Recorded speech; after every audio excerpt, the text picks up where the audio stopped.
Selamat beribadah pagi dalam doa pagi.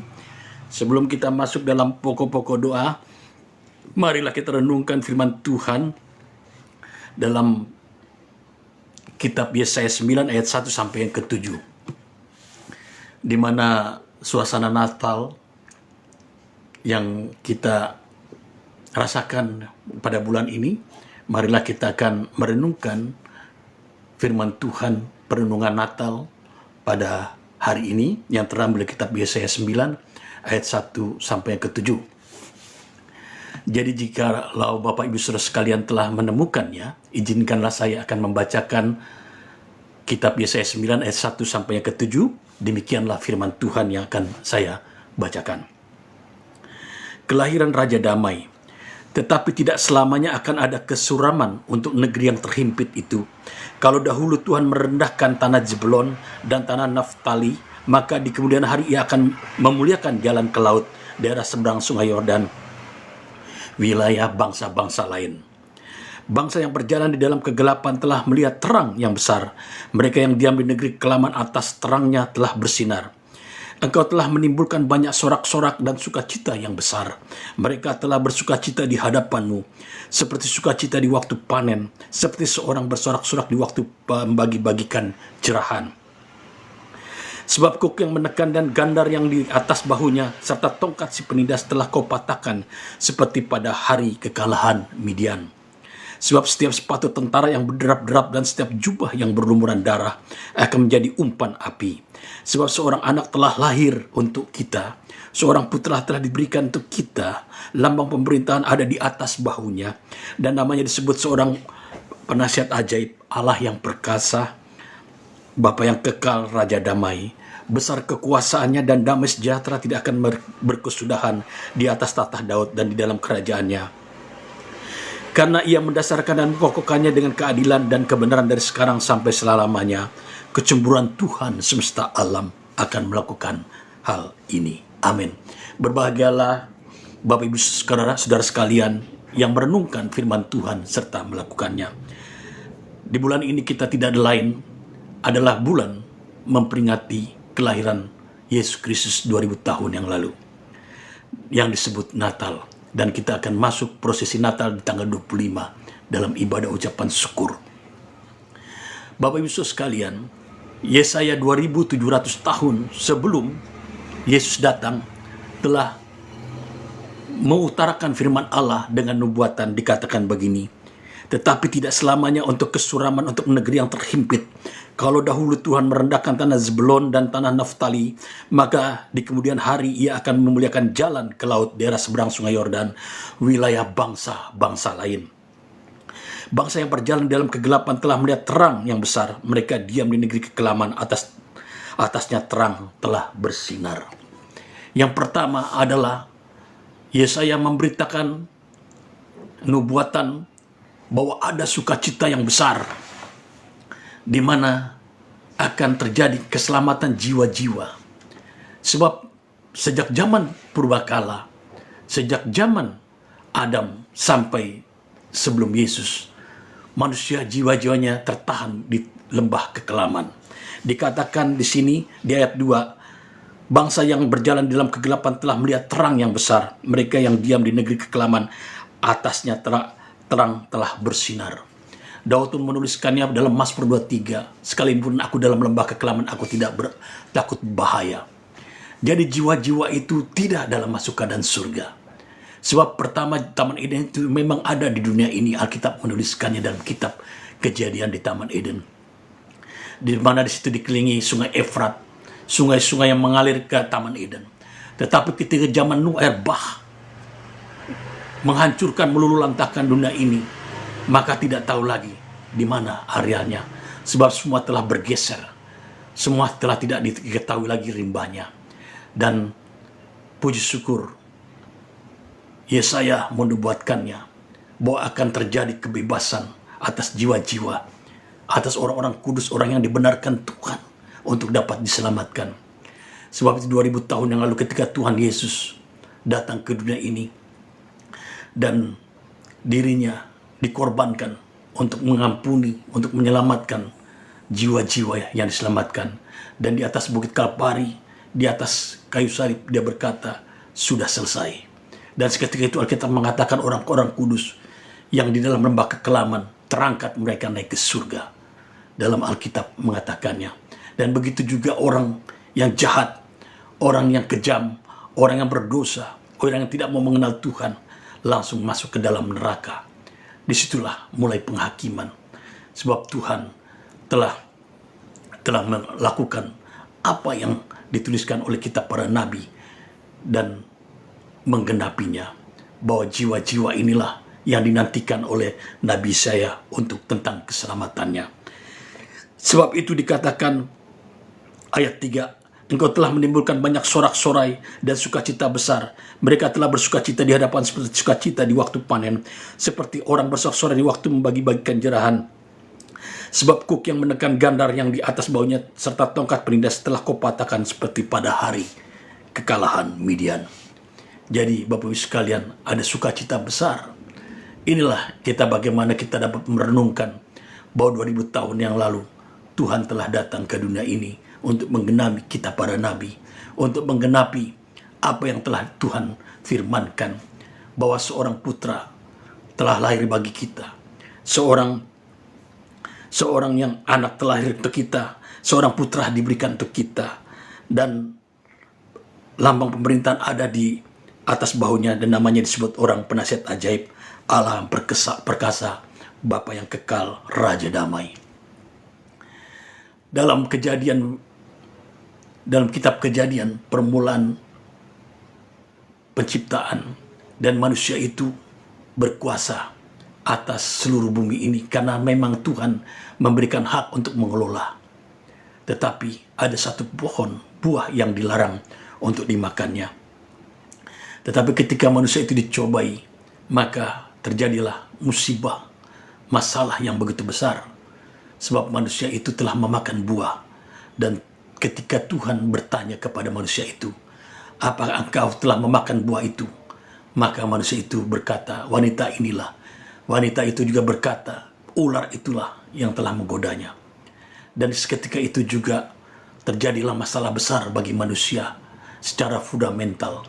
Manusia itu harus keluar dari Taman Eden. Dan tadi saya telah bicarakan, Taman Eden itu telah luluh lantah pada saat air bah. Kita tidak tahu di mana rimbanya lagi. Namun, puji syukur kepada Tuhan, bahwa Tuhan berjanji bahwa seorang anak akan memukul ular itu dan menghancurkannya, walaupun ular itu menghajar tumit manusia itu. Tetapi janji Tuhan sejak zaman purbakala bahwa seorang putra akan diberikan kepada kita, lambang pemerintahannya. Lalu dinyatakan dalam Nabi Yesaya 2700 tahun yang lalu, dan digenapi 2000 tahun. 3 hal lah ketika manusia itu keluar dari Taman Eden mengalami kutuk. Yang pertama, manusia itu tidak mengalami hadirat Tuhan. Ketika di Taman Eden manusia itu face to face ketemu Tuhan, berbicara langsung. Dikatakan di situ, ketika Tuhan menciptakan manusia serupa dengan gambarnya face to face. Ketika Tuhan datang dengan sepoi-sepoi, memanggil manusia itu face to face. Tetapi sejak zaman itu tidak ada lagi face to face dengan Tuhan. Dan yang kedua, manusia itu akan mengalami kesusahan mencari makan. Di Taman Eden itu manusia mengalami berkat yang luar biasa.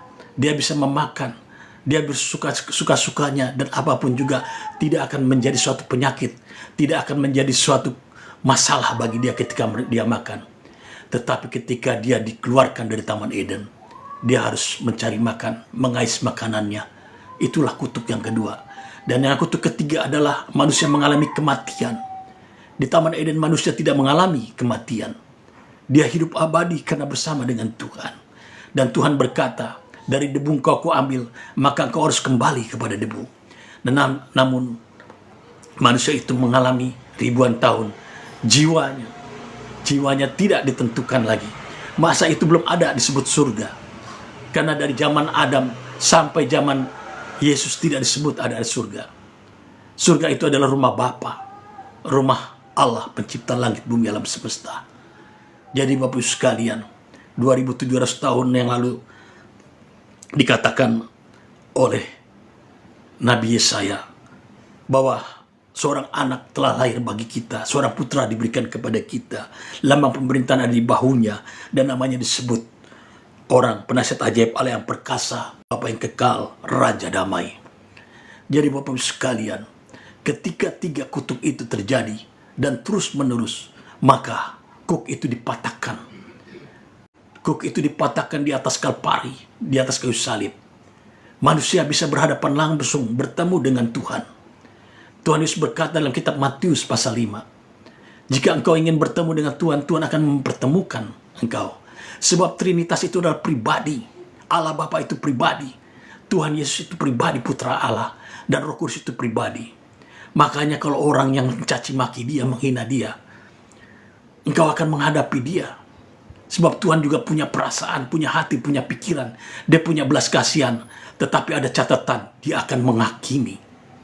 Siapa yang menantang dia akan dihajarnya habis-habisan. Kita sebagai manusia, kalau kita ditantang, kalau kita berbuat baik, pastilah kita akan marah. Apalagi Tuhan. Herodes, dengan sombong, dengan angkuh, menyamakan dirinya dengan Tuhan. Seketika itu ditampar dengan malaikat Tuhan, mati. Dan saya sangat mengerikan sekali bagi manusia yang punya berpikiran menantang Tuhan. Siapakah dirinya? Bahwa Tuhan itu adalah pribadi, bukan suatu asumsi, bahwa suatu khayalan. Dia pribadi. Sebab itu dikatakan ketika kita berdoa dia mendengar. Ketika kita memuji menyembah dia, itu menjadi dupa yang harum dari dia, menjadi sedap-sedapan bagi dia. Dan dia senang dipuji, dan dia senang disembah. Sebab dia adalah pencipta. Dia adalah Allah Maha Pengasih, Penyayang, Pemurah hati, Maha Pengampun. Dia belas kasihan.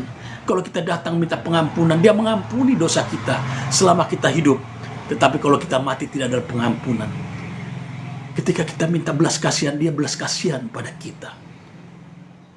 Dia adalah pribadi. Seperti Tuhan Yesus mengalami. Ketika melihat Lazarus mati. Lalu Maria berkata, Tuhan sekiranya Engkau ada, dia tidak akan mati. Masgulah hatinya, Alkitab mengatakan. Ketika masgu, apa yang terjadi? Tuhan Yesus meneteskan air mata. Dia adalah pribadi. Begitu juga Roh Kudus. Tuhan Yesus berkata, jangan dukakan dia. Dia pribadi. Dia dapat merasakan. Bayangkanlah Bapak Ibu sekalian. Kalau kita menyukakan dia, menyenangkan Tuhan, menyenangkan Bapa Surgawi, menyenangkan Allah Roh Kudus Trinitas. Maka, percayalah, hidup kita akan diubah. Ketika kita menghadapi utang, depresi, persoalan pergumulan, kita akan tenang menghadapi badai. Kita ada tenang dan akan ada jalan keluar, ada kelepasan. Ketika dokter memvonis kita suatu penyakit berat, jantung, kanker, liver, tumor, dan penyakit apapun, kita akan tenang. Karena firman-Nya telah menjelaskan kepada kita dalam Yesaya 53:5 bahwa oleh biru-biru Yesus kita telah disembuhkan. Sebab penyakit kita lah yang ditanggungnya. Begitu juga ketika kita tidak ada uang, tidak ada penghasilan. Ingatlah Filipi 4 ayat 19. Bahwa Tuhan akan memenuhi keperluanku menurut kekayaan dan kemuliaannya. Ingatkanlah janji Tuhan. Tuhan, bahwa Engkau akan memenuhi keperluanku, kebutuhanku. Peganglah dompetmu, peganglah rekeningmu, angkatlah ke surga sesuai dengan rencana keinginan dari Yesus Kristus Tuhan. Dia akan tertarik jika engkau mengutarakan bahwa Tuhan telah berfirman. Begitu juga ketika engkau sakit di baringan rumah sakit, di rumah-rumah, ingatkanlah Tuhan. Yesaya 53 ayat 5. Sebab sesungguhnya penyakit kamilah yang ditanggungnya oleh dia. Dan oleh biru-biru Yesus kami menerima kesembuhan. Semua sudah lunas di atas kayu salib. Ingatkanlah Tuhan akan janji-janjinya. Dia akan memberikan kita makanan setiap harinya. Dalam kitab Lukas, dalam doa Bapa kami. Dia memberikan rezeki kita setiap harinya. Yesus mengatakan, lihatlah burung di udara tidak pernah menabur, tidak pernah menuai. Diberi makan oleh Bapamu. Dan dia memberikan juga dandanan bagi kita. Dia membuat kita pakaian selimut supaya kita tidak kedinginan. Lihatlah bunga bakung yang di ladang tidak pernah memintal. Selalu didandani oleh Bapamu, apalagi kita yang diciptakan dengan jari-jarinya, dengan tangannya membentuk kita. Dan sidik jarinya pun masih ada melekat pada kita. Bukankah kita manusia yang mulia? Karena kita diciptakan serupa dan gambarnya. Jadi ketika engkau mengalami masalah-masalah demikian, ingatkanlah Tuhan akan janji-janjinya. Maka dia lebih tertarik daripada masalahmu, daripada masalah sakitmu, dan segala pergumulanmu. Karena dia Allah Maha Tahu, Allah Maha Pengasih, penyayang, pemurah hati. Dia hanya cuma berkata, apa yang dapat kuperbuat kepadamu? Maka Bartimius seketika itu juga matanya dicelikan. Apa yang dapat kuperbuat kepadamu, kepada seorang perwira? Sembuhkanlah. Maka dengan kata-katanya Tuhan Yesus berkata, pulanglah. Dia telah sesuai dengan imanmu, dia telah disembuhkan. Dengan kata-kata saja Tuhan. Dia tidak perlu mengirimkan resep obat, amoxicillin, simpatastin, dan segala macam. Dia tidak perlu mengirimkan itu. Sebab firman-Nya ada pedang bermata dua, menusuk tubuh dan jiwa, dan memisahkan segala-galanya, sampai menemu akar tumbuhan yang dikirim neraka, yaitu sakit, penyakit, beban masalah itu dicabut dari kita. Percayakanlah firman Tuhan, dan teruslah meminta. Tuhan Yesus berkata, jangan kita meminta hanya sekali-sekali saja, teruslah meminta. Seperti seorang wanita yang minta dibela perkaranya oleh seorang hakim yang lalim. Hakim yang lalim itu tidak mengenal Tuhan. Ketika wanita ini minta dibela perkaranya, dan apa yang terjadi? Hakim itu juga takut malu. Akhirnya dia berkata, daripada aku selalu diminta mohon-mohon terus, akhirnya dibela perkara wanita itu. Begitu juga seorang sahabat, ketika saudaranya datang di tengah malam, berkunjung ke rumahnya, dia tidak ada roti dan makanan, dia datang ke sahabatnya.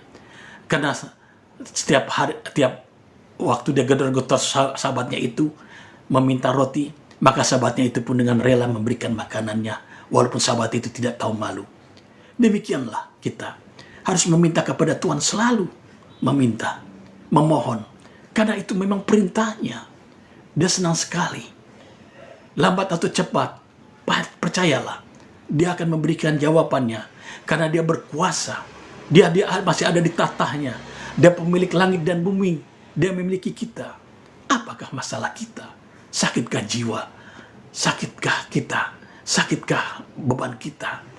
Adakah utang? Adakah pergumulan keuangan? Adakah pergumulan rumah tangga, pekerjaan, target, budget, omset? Serahkanlah kepada dia. Maka dia yang memelihara engkau akan memberkati engkau. Sebab Tuhan sangat berkenan kepada orang yang datang kepada dia. Dia tidak pernah memandang rupa dan tidak pernah memandang hina siapapun ke engkau. Walaupun kau dosamu merah seperti kermiji, akan putih seperti salju. Kotorkah seperti kain kusumba, akan putih sepuluh domba. Demikianlah firman Tuhan dalam kitab Yesaya dikatakannya.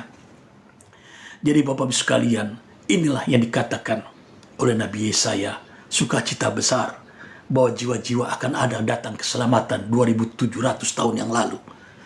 Yaitu digenapi 2000 tahun yang lalu, bahwa Tuhan sendiri telah datang ke dunia ini dan kita sedang merayakannya. Dan ayat yang ketujuh yang terakhir dikatakan, besar kekuasaan dan damai sejahtera tidak akan berkesudahan di atas tahta Daud di dalam kerajaannya. Karena ia mendasarkan dan mengokohkannya dengan keadilan dan kebenaran dari sekarang sampai selama-lamanya. Kecemburuan Tuhan semesta alam akan melakukannya ini. Semuanya ini terjadi karena kecemburuan Tuhan.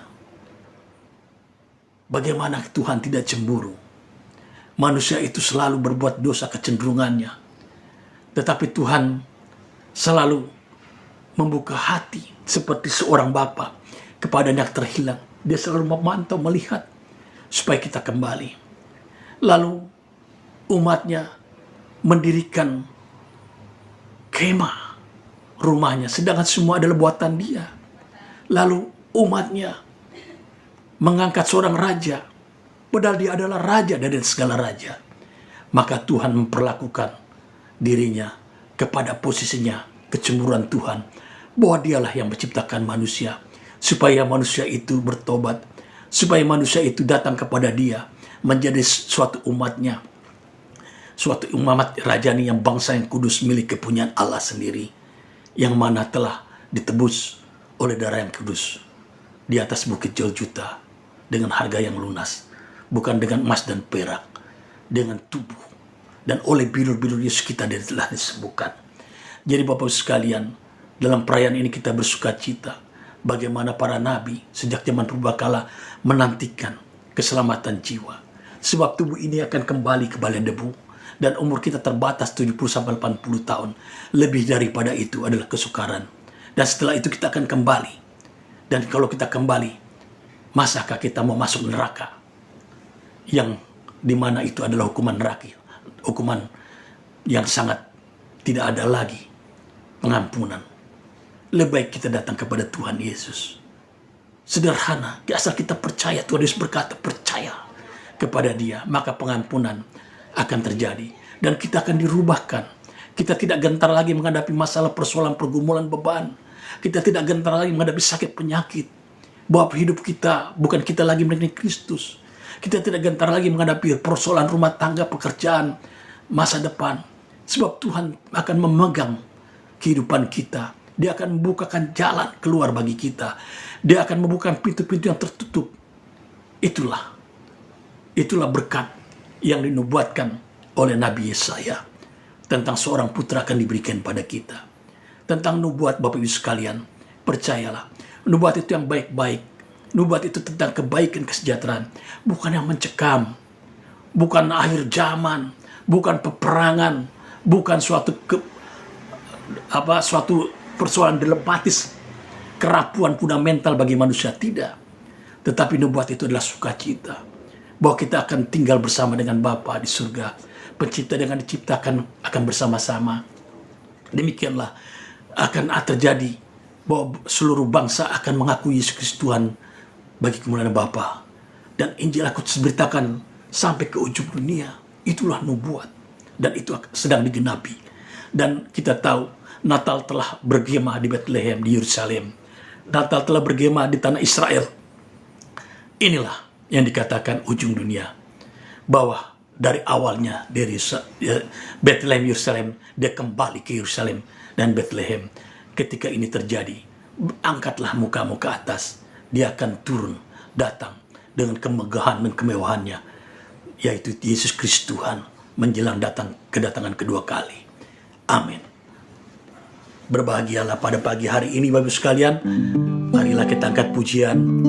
Yesus terlebih besar. Kita akan masuk dalam pokok-pokok doa di pagi hari ini. Jika Bapak Ibu sekalian ada masalah, pergumulan, beban hidup, beban penyakit, mari kita berdoa, karena doa orang sehati besar kasih doa itu. Mintalah akan diberi, pintu akan dibukakan. Carilah maka akan mendapatkan. Serahkanlah khawatirmu kepadanya, karena Dia yang memelihara engkau. Dan Tuhan Yesus berkata, marilah kepadaku yang letih lesu dan berat, aku akan berikan kelegaan kepadamu. Kita angkat pujian. Allah kuasa melakukan segala perkara. Allah kuasa melakukan segala perkara.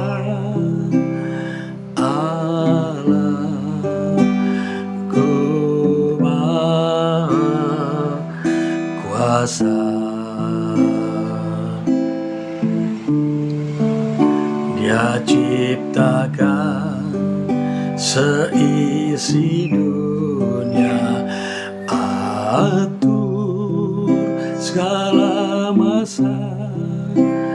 Allahku Maha Kuasa. Bapa kami yang bertata di kerajaan surga, Allah Bapa di dalam Yesus Kristus Tuhan, pencipta langit, bumi, alam semesta. Kami bersyukur di pagi hari indah-indah ini Tuhan, dalam perlindungan firman Tuhan dari keramaian kitab Yesaya 9 ayat 1-7, bahwa seorang putra diberikan kepada kita, seorang anak telah lahir bagi kita, lambang pemerintahan ada pada bahunya. Dia disebut Allah yang kekal, Raja damai, Bapa yang kekal dan besar kekuasaannya yang tidak akan pernah berkesudahan. Biarlah Tuhan pada pagi hari ini Tuhan menjadi sukacita kami memperingati bahwa Engkau telah datang ke dunia ini 2000 tahun yang lalu, dan Engkau telah mengatakan semua telah selesai di atas bukit Golgota di kayu salib, bahwa dosa kami merah seperti kebijakan putih seperti salju, kotorkah seperti kain kusumba akan putih seperti domba. Dan digenapilah firman-Mu berkata, berbahagialah orang yang diampuni dosanya dan dilupakan segala pelanggarannya. Bapa, Engkau juga yang telah menyembuhkan segala penyakit kami. Di dalam nama Yesus, penyakit apapun pagi hari ini kami percaya disembuhkan oleh bilur-bilur Yesus dalam nama Yesus. Begitu juga dalam pergumulan, beban masalah, beban kepicikan hidup, beban keuangan, Engkau berkata bahwa Engkaulah akan menyediakan segala keperluan kami, hidangan kami setiap harinya. Engkau membutuhkan rezeki kami setiap harinya, bahwa Engkau turut bekerja dalam segala sesuatu, mendatangkan suatu kebaikan bagi kami. Apapun yang kami kerjakan, buatlah itu berhasil, beruntung, dan menyertai. Jauhkan niat orang jahat, patahkan, tolak dalam nama Yesus. Datangkan orang baik menghasilkan pekerjaan baik.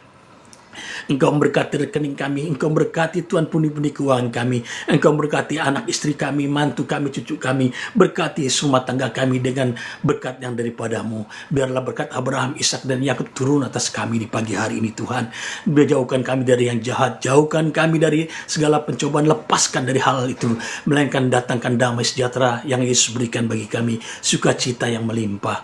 Biarlah kami pada pagi, siang, sore, malam hari ini Tuhan, kami serahkan kehidupan kami dalam rencana dan kehendak daripada-Mu. Bagimu segala puji, hormat, syukur. Di dalam nama Tuhan Yesus, Allah yang agung dan maha mulia itu, kami berdoa dan sukaria. Amin. Tuhan memberkati. Selamat merayakan perayaan Natal. Dan tanggal 25 jangan lupa harus ke gereja. Dimanapun kau gerejanya, datanglah untuk bersekutu beribadah. Saya Pendeta Horas Siombing mengucapkan salam dan selamat berjumpa lagi dalam doa pagi setiap jam 5 hari Rabu dan Jumat. Jika Bapak sekalian hendak didoakan, tuliskanlah dalam WhatsApp. Jangan ditelepon, terlalu banyak yang telepon di WhatsApp di 08211 4978028. Kalau Bapak Ibu sekalian hendak melihat siaran tunda, ada di Facebook dengan akun Horas Siombing. Di sana banyak sekali, ada 15.000, 10.000 orang ikut menontonnya. Dan kalau saudara Bapak Ibu sekalian melihat di akun ini pun juga bisa untuk siaran tundanya. Saya Pendeta Horas Siombing selamat mengucapkan aktivitas. Tuhan memberkati dengan limpahnya, Tuhan melindungi, dijauhkan dari yang jahat, diberkati dengan kebaikan Tuhan hari ini, dan dilindungi dan dipeliharanya kita sekalian. Shalom, dan Tuhan memberkati. Amin.